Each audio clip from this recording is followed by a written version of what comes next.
is of 3 startups, and I'm going to quickly take you through that. My first startup was when I was 26. I joined Cadbury's after my MBA. Everybody at home was really thrilled. It was a dream job. I loved chocolates, just perfect fit. I quit after 3.5 years, saying, I don't want, one of the things I heard, I was 23 when I joined, and I'd heard, oh, when you're 40, you become a CEO. And I said, I don't want to wait till I'm 40.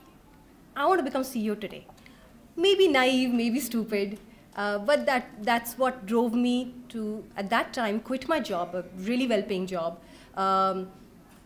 much against my father's wishes, who said, I will not support you. This is not what I educated you for. You do not get to do dhanda, job. Entrepreneurship was a bad word. 20 years back, I'm talking about, it wasn't a good word. When you couldn't do anything, you became an entrepreneur. When you were a loser, you became an entrepreneur. Today is a buzzword. Today, it's cool to say I'm an entrepreneur. 20 years back, if you couldn't make it in life, you became an entrepreneur. My father was completely shattered. IIT and all of that, and he said, given up on you. Except I will not support you. I will not give you any money as a fare. 1 year, give me 1 year. I didn't actually make it in 1 year. My first company, I built it over 11 years. I made every mistake possible. I almost shut it down, or it almost shut down on me. I lost money. That was my education. But I didn't give up. I think the only thing I did right was I didn't give up. Which I think is true of men and women both, by the way, as entrepreneurs. I think you can't give up. So that's the one good thing I did. And at the end of it, we managed to pull through. We were amongst India's top 3 BPOs, domestic BPOs, sold it to the SR Group, headed their India business for 2 years, took a sabbatical after that. And I said, what do I want to do today?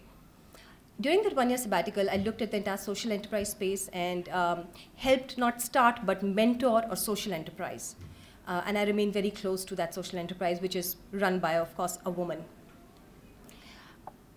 My third startup has been 99 Labels, which is in the e-commerce space, enabled by technology. We sell fashion lifestyle online, been part of, or at least have seen almost a revolution in India in the e-commerce space. It's been a really exciting journey. Mantra for success, honestly, I don't know. I don't know if there ever is. For me personally, didn't give up. Second, and I have to, the second part I have to attribute to my parents and my upbringing more than myself, very honestly, even as, just the way Esther said. Never believed that I was inferior in any manner.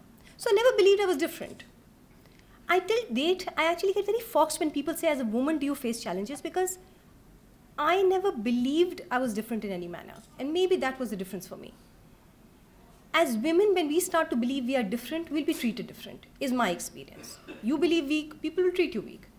I never believed, I honestly never did. I'm not saying it today standing in the dais. I never believed I was weaker or inferior, or I knew less. I always thought I was, well, maybe mostly better than the men around me. And that, I think, is one part where especially when women entrepreneurs or wannabe women entrepreneurs come up to me and say, how do I become different? I say, hey, you aren't different. But let me tell you how you actually are different. And that's slightly differing from the panel out here. You're different because there are very few women entrepreneurs out there. What's the advantage of that? You'll stand apart. You will get invited to panels like this. I promise you. 6 years back, 7 years back, much younger, actually had no success behind me. I got invited to Thai for the first time to speak in a panel, one of the Thai big events, 1,000 people. I think the only reason I got invited was because they couldn't find any other woman. Here's my thing, right? I stand apart because I'm a woman. I take advantage of it. Certain doors open for me because I'm a woman. So that's the second part, that you have this as an opportunity, and that's how I've used my life. The third is what Esther actually told. Stay on the table. I find enough women who give up in the workforce. They get stopped by the challenges. They get stopped by what's happening at home. They are the first ones to take a sabbatical when in-laws are not well. And it's the same story that, if you don't stay on the table, you don't get to participate. You don't get to participate, you don't get to go up there. Are there challenges? Absolutely. Stay on the table. So reiterating what Esther said. Thank you.